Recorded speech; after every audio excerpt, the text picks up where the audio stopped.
as we concluded one of our previous episodes, if it goes live, I'm still contemplating, but as I did want to share what I was talking about, 4D, 5D, and the difference, and then about romantic life partnerships. So I'm going to try and keep it short because we've talked a lot today about the inner child adult and how to be that inner child adult, why to come on over if you're interested in the lovely IHP content, inner growth mindset. Being able to be your inner child adult means the securely attached you with restored embodiment, so you want to do emotions and thoughts, okay? And so with that being said, I'm a 5D mystic in the Enlightenment Soul Age group. I'm a functional adult, and I'm woo-woo pseudoscience lady podcast host.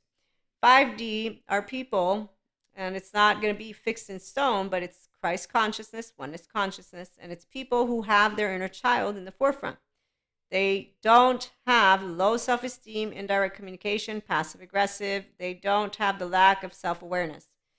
They don't have the lack of being able to tune in to somebody who's saying, you're off, you're exaggerating, or the ones who are saying it in a way that can be just because they want to, okay? Because there's a difference with every tone that comes out. There's one that will be a Jacob, and therefore an objective observer who is not sharing with you self or other, like or dislike, or inner or outer. Self would be my own personal opinion, other will just say society.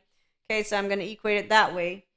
And a 5D person will notice the difference, and we won't be bothered with what it is to point it out. We're going to hear, that's all. And then we're going to take note, because that's what it means to be a 5D person. You are self-aware. You're not on Elsa's journey. So you're not, show yourself, I'm down to meet you. No, your authentic self, we unconditionally love with flaws and imperfections. So I'm not perfect at all. I have tones too. And I don't, though, think of it as blue. To be sad, to be afraid, to be angry, any of it. It's something very organically part of life. But when people want to say it's suffering, I say, no, I have human love. And when they say, no, you don't, I say, yes, I use my prefrontal cortex. So I know how to use my beginner's mind always, not just sometimes, and to be my own Jacob personality, objective with self and others, with my own inner world, my solo self, narrative, relational core, and then other, the society that I live with, and the external, and not have shame, which is why I stay objective with Jacob, meaning I stay silent, I listen, I take note, and then I conclude, and then I speak. Okay, so when people will have called me out on something, at times they are right, at times they're not, and at times I will not do much. So if they're wrong, I'm not going to try to make it a point to prove it, because I don't want to, because I don't care that they're wrong. I'm just engaging in a conversation. That's what a functional adult, they're conversing. And so when you have a healthy self-worth body and mind as your inner child adult, you're not a child and you are not a teenager. So some need to reparent their inner child first. Once they get out of that shame cycle, that's when they will have the ears like mine to be able to notice other mouths, and when they're speaking, to disregard whatever the tone is, because if we have an adaptive child or maladaptive child, it doesn't matter. It's a person who needs a good therapist. So we're not going to say that's pure evil when we have a shame cycle person, a blame, a revenge, envy, jealousy, or a fault. It's called safety behavior. I'm attachment trauma informed, and again, I support people on personal development, self-help, one-to-one mentorship, or the masterclass that will come up, or when you ask Maria for that opinionated columnist episodes we have, it's paid subscription-based model content. For now, only audio. It'll be available on our lovely YouTube once we get to 1K as a membership option. Okay, so life partnerships, for example, and life partners for a person who is a functional adult is only going to be romantic if they're a consistent, contingent communicator. So that means they're an inner child adult. Okay, so 4D collective and 3D collective, we can be around them, we can engage with them. They're most likely not going to be very interested in being with us and us with them, because we're going to not have the same intellectual and emotional and physical desires. Okay, because a ventral vagal navigating nervous system is what the mammalian heritage is, which is why lust and all that other stuff that comes from a nervous system that is not at the highlight. So the ones that fizzling out, yeah, that's something that we're going to notice. I'm just saying in a lot of ways. And so that's one side note.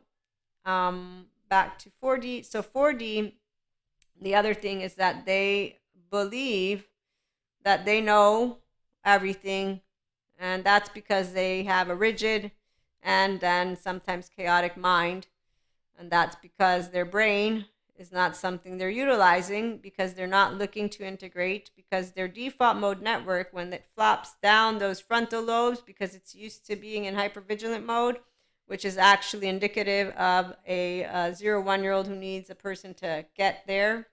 Okay, so structural dissociation is something that I can share. I've walked a person through it as they were going through it. I have noticed people become officially armored in with using neuroplasticity, and therefore the dark sides of it are that you become the very pattern that you are doing, and rumination is in the temporal junction. That's where suffering is. So if you continue to ruminate, you're going to continue to suffer, and eventually you're going to armor yourself in your story, and you're going to become like a parrot, which is why some people, whether they're parrots that sing you a beautiful song, we're going to notice a donkey's ass from how they're singing and what they're singing. Okay, so yeah, that's also why people who are in the 5D collective are not going to be intellectually in any way, shape, or form interested in a brain that doesn't move out of the same song, because that's a broken record, which means that you're not actively moving out of the 12 to 24 adolescent brain, and you are fixed in your 16, your fight, and your 3-year-old is not being able to see the light of day. Your 1-year-old, again, is screaming bloody murder, and your frontal lobes are not there. Your amygdala, and you're in your limbic system, is how I'm going to say it. And that's because you're going to notice just from the way they talk, the way they move, the way everything that in engaging is going to be looking in a very specific way. And I'm going to leave that one to the side, because as I review in my mind's eye faces and eyes, you will notice. Like, for example, for me, when my biochemistry is in one of its fear moments, which is what I've been these past days having for whatever reason, even though I'm pretty aware of what's going on, I can tell. I can tell. And then I think of when I learned about how our brain consistently, when it moves into integration, there's a process. Daniel Siegel explains it. It takes 4 to 6 weeks, I believe is what he said, for a new neural pathway to develop or something like that. And then for myelin to lay down. And in those days of integration, as it's happening, you're a little wonky. And that's because he's describing it, because I'm taking courses with him. And this one was on my disorganized attachment and dissociative identity disorder. And that's exactly why there are no shortcuts. So when people want to become their authentic self, if they are lucky and they got to start that 1 year with secure attachment, it'll be straightforward. I raised my hand. We know how to self-regulate. We know how to maintain consistency. We know how to hear when somebody's like, you're the one who's making a big deal right now. We know how to leave alone areas that Cusco's will, pick at or whatever. And that's because a person who is a pacha is enjoying life. 5D mystic and person enjoys all differences. So you just keep learning how to do, in fact, physical mastery. So the 5D collective of mystics moves into that. And if you need specific spiritual awakening and mystic guidance, one-to-one mentorship, reach out, an email, and ask me. And we will evaluate together. There will be an interview process. But that is a side note that I do want people who are mystics to note, because of being in the 5D collective. It's not something you're like, oh yeah, I have an attestation. No. Telling you that I'm a person who's a mystic. If you need any type of something like that, I already know what you're looking for. I'm talking about a spiritual awakening journey. It's not something you have certificates for. And you know what? At that point, what I'm going to say is go to Sadhguru. Because I love the man and he's helping people, and he'll put you exactly where spirituality is all about. And he doesn't have the psych education though. So if you're interested in awakening completely, integration, if you will, then I'll say go to Dr. Daniel Siegel. There's the two people of my reference that I'll give you and hand you over to, if you will. But what I was trying to get to is I will be honored if somebody wants to be worked with, guided through, because the 4D collective, they are very much right now, it's just very clear that they don't understand that sciences and spirituality come together, and that it's not a story, and that true spirituality is this life of meaning and connection beyond the solo self. And for you to be beyond the solo self requires you to get a handle on your solo self, your 1-year-old, on your core self. Again, your 1-year-old is part of that. Your narrative self, your relational self, everything that is you. Use your human name, please. So one thing the 4D collective don't do. I don't want to be intuitive. Why do I have to feel all the energies? It's again, that time again. Okay, so 5D, we know we don't make a big deal. We try to just pinpoint what's going on. We get our sleep. We roll with the punches, and that's how we get through these energies. Again, if you want specific support, we don't do it's a dark night of the soul. It's an ego death. You're going to lose people. That's not anywhere near what's happening at all. It's, in fact, a waste of time. But then again, I forget that we have cheerleaders and cheer jocks and people that are just all over that. So I'm going to leave it alone, because there are those who are self-agents driven, and then there are those who want the culty cult leader, traditional cult, ethical cult, and whether it's a silverback or it's basically we're all Elsa Journey with superhero mantles, it's still something that's called, that's not what you're doing. Meaning you could do something very more tasty, become yourself. You're missing out on embodying every inch of you, because you're not welcoming the fragments of you that want to come home. So every time something comes up, so for me, it's not anything mine. And if it is, it's from my 0-1-year-old, and it's the freeze response, which is something that can completely make sense. I was born with a cesarean. I had an umbilical cord around me. I learned from Peter Levine a lot in my course with him. So I can definitely know that when I have moments, and I can perceive, because I have the sixth sense, interoception.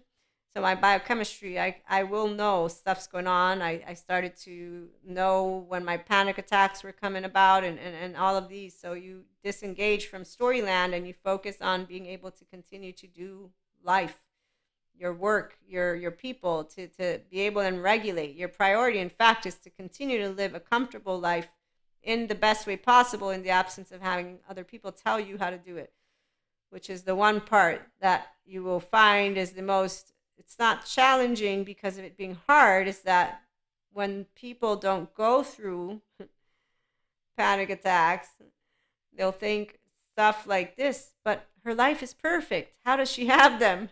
And you just have to laugh, because, again, I laugh. I don't take it like, oh my God, how dare they say that?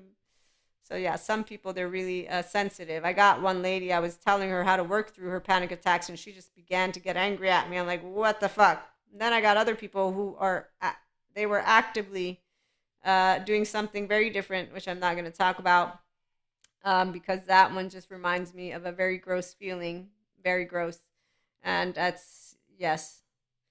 So I learned what enmeshing is, and that's something that you don't want to experience. But then I learned, okay, now I know why 4D doesn't know the difference between becoming their whole self and then when they're picking up on other people, because they keep on using ancient stories instead of knowing and learning about attachment trauma and figuring out that they're with a person who needs a good therapist.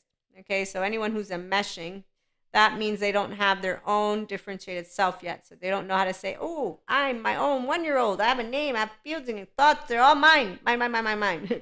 And to stand and say, I don't want to do it your way. It's not that way, but you get what I'm saying, I think. If you don't, let me know. So yeah, having a self that doesn't get lost. It's what it looks like right here. So long story short, love, romance. Let's talk about that one. We'll do another episode. This one was for 4D, 5D, a little bit of differences from my perspective. It's food for thought. Nothing's set in stone. So please remember this again. In general, nothing's set in stone. our lovely sciences community continue to navigate, research, find new information, and then we got our ancients who also come into the mix. I get to do a little bit of all of it, which is why I'm okay with the pseudoscience. But again, you want to be you, we're all in. But it's your you, not not my me, your you.